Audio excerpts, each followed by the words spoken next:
저는 뭐 이렇게 별로 신경 쓰고 싶지도 않았는데 그런데 오늘 아침에 돌직구 쇼에서도 그렇고 그다음에 이야기 들으면 들을수록 막 짜증이 나. 왜 짜증이 납니까? 이재명 후보가 군산에서 지난주에 군산에서 유세를 했대요. 그러면서 어쩌고 저쩌고 뭐 이런저런 이야기를 하다가 커피 원가가 120원인데 커피를 8,000원 만 원 받으니까 이건 말도 안 되는 거 아니냐. 그러니까 닭 팔지 말고 커피나 파쇼 이 이야기 아니었겠습니까? 그래서 다시 한번 요걸 갖다가 그 기사를 쭉 정리를 해보면 군산 유세에서 원가 발언이 알려지면서 논란이 되니까 그러니까 커피 한 잔 판매가가 8,000원 만 원. 그러니까 현실을 모른다. 바가지 장사 취급한다. 뭐 이런 비판이 있다 해가지고 논란이 쭉 있는데 저는 사실은 이해가 되지가 않아요. 뭐가 이해가 되지가 않느냐? 아니 사람이 말하다가 실수할 수도 있는 거 아니겠습니까? 뭐 저라고 실수 안 하겠습니까? 저 실수 무지하게 많이 한다고 그랬잖아요. 그러면 어떻게 하면 되느냐? 미안하다, 실수다, 내가 말 실수했다, 내가 잘못 알았다. 다시는 이런 실수 안 하겠다. 이러면 끝날 거를 자꾸 이걸 갖다가 덮으려고 해요. 그게 아니고 이게 아니고. 그런데 저는 두 가지가 놀랐는데 첫 번째는 커피 원가가 120원 저게 말이 되나? 저건 너무 상식에 반하는 거 아니겠습니까? 그러니까 저게 커피 원가가 120원이라고 하는 거는 모르겠어요. 원두값이 얼마인지 모르겠지만 원두값이 120원이다. 그거는 뭐 말이 될지 모르지만 원가라고 하면 그 원가라고 하는 거엔 뭐가 포함되어 있습니까? 인건비, 세금, 거기에다가 광고비, 임대료 뭐 그런 것까지 물값 뭐뭐뭐 해가지고 다 포함되는 거잖아요. 이윤까지 포함되는 거 아니겠습니까? 그런데 어떻게 커피 원가를 120원이라고 하지? 제가 딱 생각난 사람이 있었어요. 누가 생각이 났느냐? 백종원 사장이 생각이 났는데 백 대표 뭐 백주부라고 하나? 백종원이 뭐라고 그랬습니까? 제가 돌아다니는 쇼츠나 이런 짤 보니까 백종원 씨가 이제 방송 나가가지고 뭐 개그맨들하고 같이 이런저런 방송을 갖다가 하는데 그 한근이 얼마인지를 모르더라고요. 한근이 500g이 한근이래. 그러니까 옆에 있던 개그맨들이 아이고 한근이 어떻게 500g이야 600g이지 그러니까 그 발끈하면서 백종원 씨가 한근이 500g인지 600g인지 네이버 한번 찾아볼까? 찾아보니까 당연히 600g이지. 그래가지고 참 희한하다. 백종원 씨가 그 연대 나왔잖아요. 좋은 대학 나와가지고 사업도 그냥 크게 성공해서 재산이 뭐 몇천억 원 되는 것 같더만. 그 다음에 그런 모든 것들이 다 자기가 열심히 하고 다 이미지 갖고 그 다음에 무엇보다도 백종원 하면 요리사 같은 느낌이 들잖아요. 그러니까 이런저런 실력도 있고 그래가지고 백종원 씨가 저렇게 지금 뭐 그 뭐야 본코리아인가 무슨 코리아인가 뭐 그거 있지 않습니까? 그 회사 상장도 시켜가지고 뭐 주가도 뭐 많이 올랐다가 지금 거의 뭐 반토막 3분의 1 토막 난 것 같은데 그런데 그 한근이 600g이라고 하는 거는 기본 중에 기본인데 그 기본 중에 기본을 모르는 사람이 지금 이런저런 프랜차이즈를 운영하고 있다는 건가? 뭔가 좀 이상하다 싶었는데 아니나 다를까 계속적으로 이런저런 뭐 그 이야기가 나오고 있잖아요. 그런데 이재명 후보가 커피 원가가 120원이라고 하는 거나 아니면 백종원 씨가 한근이 고기 한근이 500g이라고 하는 거나 이거는 사실은 너무 기초적인 것도 잘못된 거 아닌가 그런 생각이 들고 그다음에 저는 뭐 커피 원가 120원까지는 아니더라도 저도 깜짝 놀랐던 것 중에 하나는 뭐냐면 저 조그마한 글씨 셋째 줄 커피 한 잔 판매가는 8,000원에서 10,000원이다. 저는 이것도 사실 놀랐어요. 왜 이것도 놀랐느냐? 저 커피 무지하게 많이 마시거든요. 여기 이 안에도 뭐가 들어있느냐? 커피가 들어있어요. 커피가 들어있는데 제가 커피 하루에 평균 한 5잔은 마시는 것 같아요. 근데 희한하게 다른 사람들은 커피 마시면 잠이 안 온다는데 저는 커피 마셔도 잠 잘 자요. 밤에 자기 전에 한 잔 마셔도 그냥 골아 떨어져요. 그 다음에 뭐 술 마시고 그럴 때 막 술 취하고 그러면 좀 그렇지 않습니까? 그래서 술 깨려고 커피 마시고 집에 가면 잘 자요. 그래서 커피를 되게 많이 마시거든요. 그래서 제가 술은 자신이 없는데 커피는 자신 있어 이렇게 이야기를 하는데 그런데 아니 커피 한 잔에 무슨 8,000원 10,000원 받습니까? 8,000원 10,000원 받는 데는 호텔밖에 없지 않나?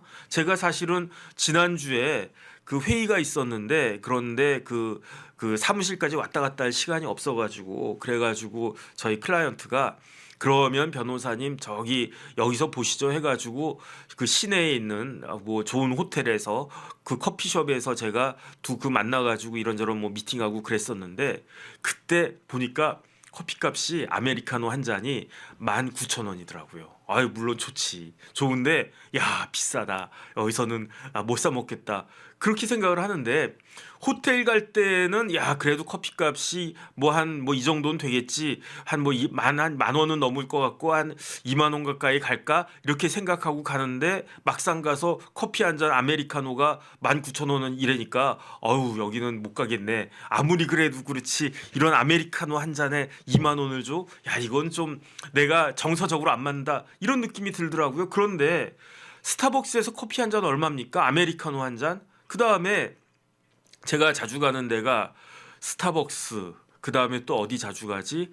그 투썸 플레이스도 좀 가고, 그 다음에 거기도 자주 가요. 어디 가냐면은 카페 베네는 없어졌고 많이 없어졌고, 그 다음에 폴바셋 가면 아이스크림 많이 먹는데 그런데 우리나라 유명한 커피 그 다음에 최근에 뭐가 생겼더라? 그 캐나다에 있는 뭐 팀 몰튼인가? 그거 제가 캐나다 옛날에 갔을 때 출장 갔을 때 막 그냥 뭐 우리나라 이디야 같이 깔려 있어가지고 그래서 여기는 그렇게 물어보니까 팀 홀튼인가 거기가 그 뭐 캐나다에서는 그냥 그렇게 그야말로 우리나라로 치면 이디야 같은 브랜드다 그 이야기를 들었었는데 팀홀튼 그래가지고 야 반갑다 해서 내가 캐나다 출장 간 지 벌써 한 10년도 더 된 것 같은데 그때 생각나가지고 딱 가서 봤더니 비싸긴 비싸더라고요. 거기 이디야 수준이 아니던데 그래도 8,000원 10,000원 합니까? 안 하잖아요. 그러니까 이재명 후보가 커피 원가도 모르고 그 다음에 지금 정확하게 커피값이 얼마인지도 모르는구나. 저는 어쨌든 두 가지로 그런 생각을 할 수밖에 없는데 그냥 이재명 후보가 그냥 미안합니다. 내가 말 실수했습니다. 다음엔 이런 실수 안 할게요. 이렇게 이야기했으면 금방 수그러들었을 것 같은데 계속 커피 원가 120원이 뭐가 잘못됐냐 뭐 원가가 뭐 원두가 뭐 그런 거지 그다음에 뭐 그렇게 이야기할 수도 있는 거지 지금 내란 세력에 의해 가지고 조기 대선판에 지금 커피값이 문제냐 막 그런 이야기를 갖다가 아주 발끈하면서 사람들이 이야기하니까 문제가 더 커지고 있는 것 같아요. 다음 페이지 좀 띄워봐 주세요. 그러니까 제가 페이스북에 딱 봤는데 평택에서 카페 하는 분이래요. 어제 이재명 후보 발언을 듣고 마음을 돌렸대네. 진짠가? 커피 원가가 120원, 커피가 8,000원?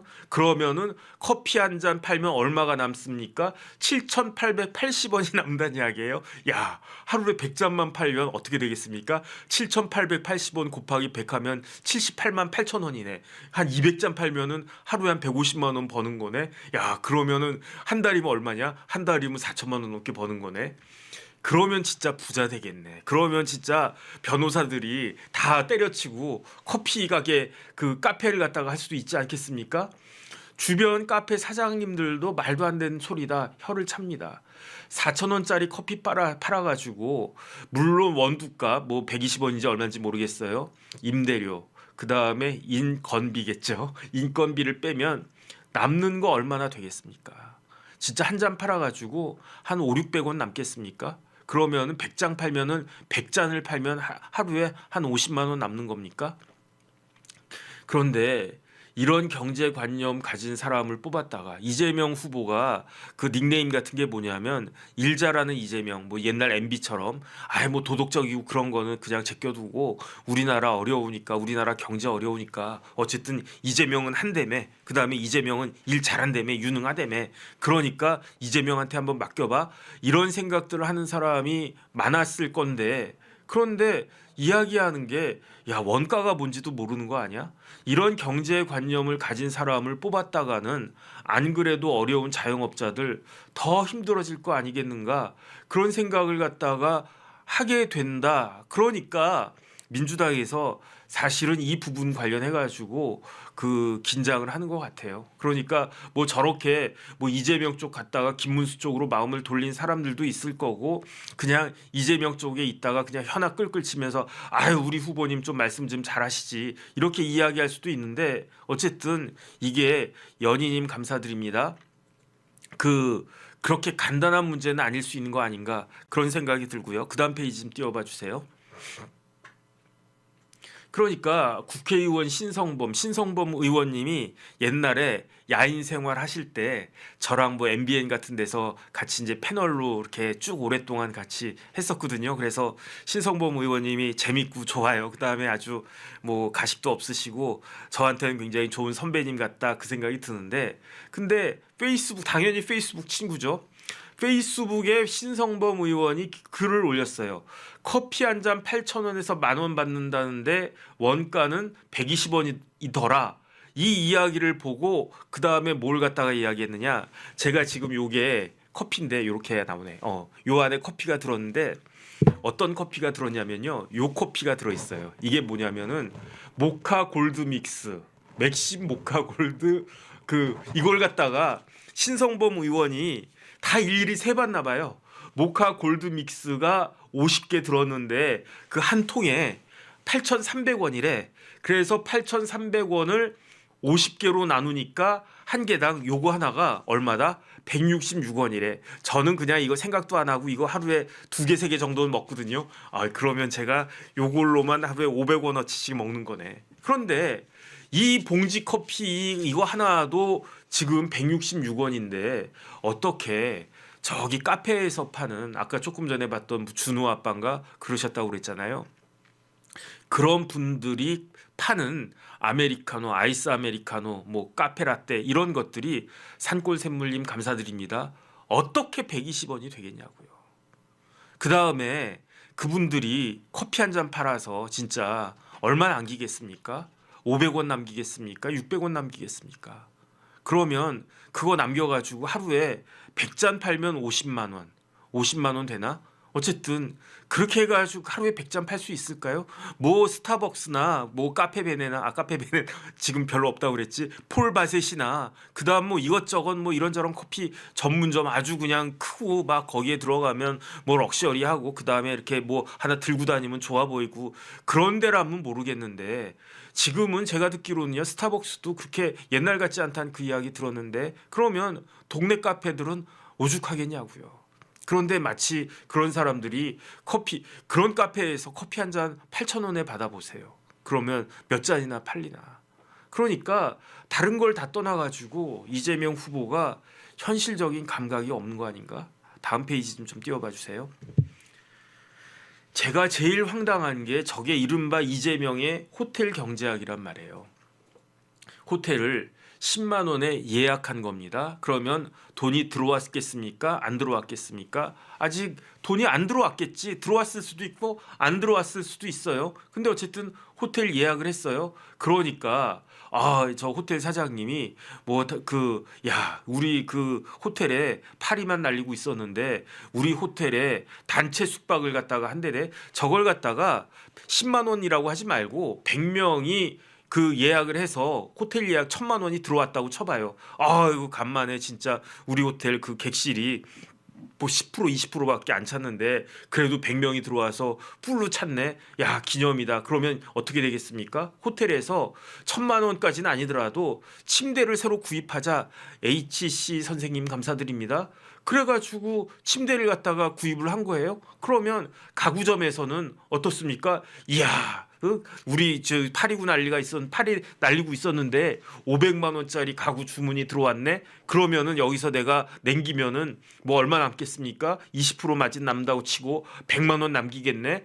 그러면 100만 원 남겼으니까 우리 딸내미, 우리 아들내미 치킨 먹고 싶다고 그랬는데 내가 돈 없어가지고 치킨 못 먹었는데 그 치킨을 갖다가 주문하자 해가지고 옛다 뭐 그냥 뭐 요즘 치킨 얼마나 합니까?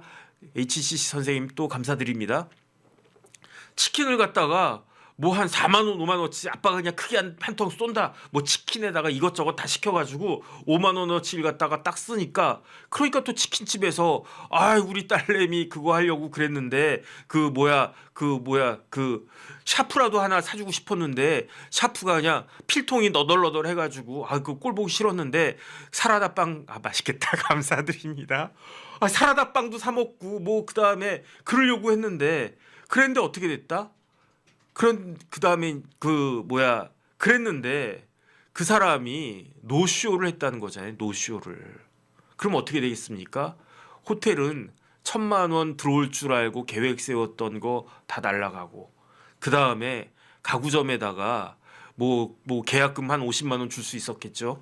하지만 나머지 잔금 450만 원 받을 수 있습니까? 못 받죠. 그럼 가구점도 문제가 되고, 그 다음에 치킨은 어떻게 됐겠습니까? 뭐 치킨이야 뭐 그때 외상으로 줄게. 아이고 저기 정 사장 저기 우리가 그거 뭐야 돈 들어오게 생겼어. 돈 들어올 그 뭐야 주문 받은 거 있지? 요거 돈 들어오면 할게. 다 망하는 거예요. 다 망하는 거. 어떻게 저렇게 이야기를 할 수가 있나? 저는 그런 생각이 들고요. 그 다음에 저 예를 갖다가 들었을 때 저희가 그 뭐를 갖다가 했었냐면 지난주에 방송 아이템 중에 이명웅이 있었어요. 이명웅 가수 이명웅. 그래서 뭐 이명웅이 무슨 뭐 스캔들이 있었다. 이명웅이 뭐 잘못했다. 그게 아니고 이명웅 씨를 사칭해 가지고 명함까지 파서 이명웅 소속사가 무슨 뭐 엔터테인먼트가 뭐 그런 거 있지 않겠습니까?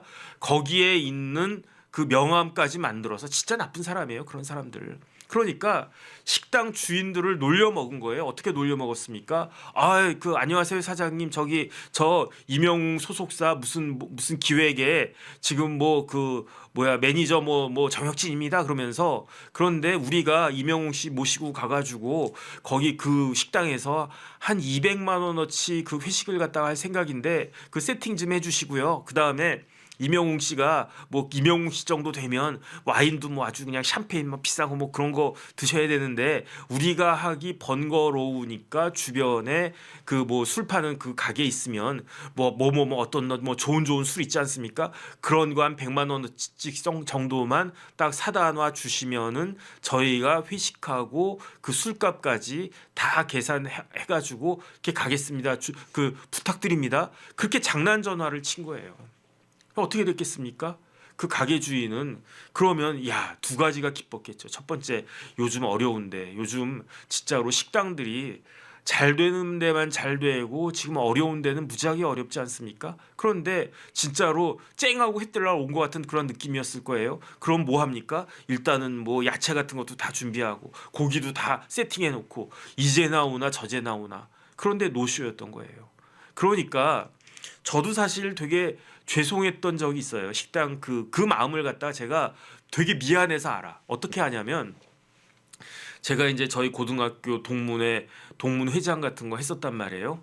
그러면 어떻게 합니까? 행사 같은 거 하잖아요. 그런데 어떻게 되느냐? 그 지난주에 있었던 스승의 날 행사 때도 그랬어요. 그거는 이제 제가 안 하고 제 후배가 이제 알아서 이것저것 그 어레인지를 갖다가 하는데 분명히 그런 행사를 하면 오겠다라고 해놓고 안 오는 애들이 있어요. 아, 뭐 감기 걸렸다 그래서 감기 걸려가지고 내가 그 사람들한테 민폐 끼칠 수 있으니까 죄송합니다. 근데 아주 급한 일이 생겼습니다. 그 다음에 뭐 법대 교수님 제자니까 변호사들이잖아요. 그러면은 뭐 합니까? 급하게 클라이언트가 내일까지 의견서 달라고 하는데 그래서 미안하다 내가 못 가겠다. 이런 사람들 막 생긴단 말이에요. 물론 그 예정이 없이 내가 그런 일 있을 줄 알고 그랬는데 알고 봤더니 그런 일 없어서 나 가도 되니? 그럼 그렇게 가지고 그래서 지난주에 있었던 모임은 빠진 사람, 새로 들어온 사람에서 얼추 이게 맞춰졌었어요. 근데 제가 특히 고등학교 동문회 같은 거 행사하고 할 때는 그러면 사람들 많이 오잖아요. 그럼 많이 온다라고 했는데 옛날에 저희 이제 단골 제가 좋아하는 식당 거길 딱 갔는데 진짜로 와, 그날따라 왜 그랬는지 모르겠는데 오겠다고 한 사람의 한 30%밖에 안 온 거예요. 그런데 식당 사장님은 제가 뭐 한 100명 올 것 같습니다. 준비해 주세요라고 이야기를 했는데 그런데 온 사람이 30명밖에 안 되는 거예요. 그럼 어떡합니까? 그렇다고 해가지고 그 없는 살림에 저희가 100인분 그거 다 물어줄 수도 없고 굉장히 난감하더라고요. 그런데 왜 그러냐면은 그 식당 주인 입장에서는 식당 사장님 입장에서는 다 세팅하고 준비하고 예약도 안 받고 그랬는데 이렇게 된단 말이죠. 그러니까 거기에다가 이명웅 회식 그 사기 사건 그 관련해 가지고 보면은 그 식당 사장님은 엄하게 비싼 술까지 자기 돈 들여가지고 산 거 아니겠습니까? 그런데 이런 식으로 돌리면 아까 그 사진 다시 한 번만 띄워봐 주세요. 그러면 저 사람이 6번이 중요한 거예요. 제일 중요한 게 6번이에요. 호텔 예약을 취소했다는 거 아니겠습니까? 호텔 예약을 취소해가지고 어떻게 됐느냐? 호텔 사장도 난감하고 가구점도 난감하고 치킨집도 난감하고 문방구도 난감하고 동네 자체가 아주 그냥 폭망하는 거 아니겠습니까? 그러면 그 가구점 사장님이 호텔 사장을 갖다가 볼 때 어떻게 보겠습니까? 그 다음에 그 가구점 사장님이 치킨집 사장님한테 고개를 들 수 있겠습니까? 그 다음에 치킨집 사장님은 문방구 사장님한테 고개를 들 수 있겠냐고요. 저런 걸로 인해 가지고 그 경제라고 하는 게 결국은 심리적인 요인이 큰 건데, 그런데 저렇게 불신하게 되면요, 그럼 어떻게 되느냐? 경제가 오히려 딱 막히는 거예요. 저 노쇼한, 장난으로 노쇼한, 장난일 수도 있고 아니면 진짜 가려고 했는데 안 갔을 수도 있고 하지만 저런 일들로 인해 가지고 경제가 망가지는데, 그런데 어떻게 저런 이야기를 그렇게 이야기를 갖다가 하지? 저로선 진짜 납득이 되지가 않습니다. 그 다음에 저 이야기를 뭐 이재명 후보가 뭐 경제학자입니까? 뭐 유승민 뭐 전 대표처럼 뭐 그런 뭐 경제학 전공한 사람입니까? 그렇지가 않잖아요. 그러면은 이재명 후보나 저나 뭐 그냥 뭐 법률가고 뭐 그 변호사고 뭐 그런 건데 경제학적 깊이가 얼마나 있겠습니까? 그런데 저런 이야기를 그럴듯하게 이야기한 사람은 누구겠는가? 이재명 캠프에 있는 어떤 경제학자일 거 아니에요. 그런데 그런 경제학자가 상식적으로도 말이 안 되는 이야기를 한 거를 갖다가 그걸 중간에 걸러주지도 않나? 그러니까 저 이야기는요, 제가 찾아보니까 저 이재명의 호텔 경제학은 2017년도인가 옛날 이야기예요 벌써. 그런데 왜 지금에 와가지고 저런 이야기를 또 반복을 갖다가 하지? 저로선 좀 납득이 되지가 않고요. 만약에 이재명 후보가 저런 생각을 가지고 있다라고 하면 경제에 가장 기본적인 그 원칙부터 제대로 파악을 못하고 있는 거 아닌가? 저는 그런 부분들이 걱정이 되고요. 그러니까 결국은 뭐가 되겠습니까? 문재인 대통령이 뭘 주장했습니까? 소득주도 성장이라고 하는 걸 이야기했었잖아요. 소주성이라고 해가지고 소주성의 결과는 어떠했는가? 소주성의 결과는 참담하지 않았습니까? 지금 커피값이 막 5,000원, 6,000원 막 이렇게 올라가고 하는 게 다 그것도 소주성의 영향이 있는 거예요. 소득주도 성장을 한다라고 하면서 최저임금을 최소한 10,000원은 돼야 된다라고 하면서 급진적으로 올리니까, 그러니까 어떻게 되겠습니까? 인건비가 올라가죠. 인건비가 최저임금 받는 사람만 올라갑니까? 그렇지가 않아요. 조그만한, 제가 지금은 이제 법무법인 동인 이제 큰 데니까 제가 들어와 가지고 이제 그 뭐 이제 대표도 안 하고 매니지먼트도 안 하고 그러지만, 이전에 변호사 한 20명 30명 하는 저희 사무실 할 때는 그런 거 딱 들으면요 그냥 허걱한단 말이에요. 왜 허걱합니까? 그러면 신입 직원들 최저임금에 맞춰준다고 해도 그 위에 누가 있습니까? 대리 있지. 그러면 대리한테도 하다못해 얼마라도 올려줘야 되잖아요. 대리 위에 누가 있습니까? 과장 있지. 과장 위에 누가 있습니까? 부장 있지. 그 다음에 변호사들도, 그 밑에 있는 변호사들도 월급을 얼마라도 올려줘야지. 그게 뭐 최저임금 뭐 10,000원도 안 되는데 뭐 그거 뭐 해가지고 뭐 그거 뭐 몇백 원 올리면 그게 뭐 얼마나 되냐? 그거 모아보세요. 기업들 입장에서 모아보시라고요. 그 다음에 식당 입장에서 모아보시라고요. 그거는 감당이 안 돼요. 그래서 지금 편의점도 그렇고 식당도 그렇고 그 주인이, 그 다음에 진짜 자영업하는 이제 방송계 쪽에도 뭐 PD나 뭐 이런 프로덕션 이런 거 있지 않습니까? 차라리 대표가 내가 직접 하는 게 낫지 괜히 사람 썼다가 지금 감당도 안 된다, 어려운 그런 지금 이런 거 아니겠습니까? 그러니까 이런 것들을 좀 풀어주라고 그 새로운 대통령 들어오라고 하는 건데, 그런데 이재명 후보가 만약에 계속적으로 저런 생각 갖고 계신다라고 하면 그러면 조금 문제가 많이 있을 것 같다. 그래가지고 다음번에 누가 대통령이 될지, 이재명이 될지 김문수가 될지 아니면 이준석이 될지 모르겠는데, 그때는 진짜로 세상에 공짜가 없잖아요. 세상에 외상이 어디 있습니까? 그러니까 우리나라 사람들이 그야말로 열심히 일하고 그다음 열심히 일했을 때 거기에 대해서 보상이 충분하게 돌아오고, 그러면 시키지 말라 않아도 일 열심히 합니다. 그런 거 잘하는 조직 제가 몇 군데 이렇게 돌아보니까 삼성이 그런 거 잘하더라고요. 제가 그 삼성에서 변호사 할 때 보니까 삼성에서는 일 무지하게 막 시키고 그 다음에 일 잘하면 보너스 팍팍 주고, 그러니까 그냥 눈에 그냥 불이 확 들어오면서 열심히 일해가지고 그래가지고 조직이 잘 되고 그런 거 아니겠습니까? 그런 쪽으로 잘 돼야 되겠다, 그런 생각이 듭니다.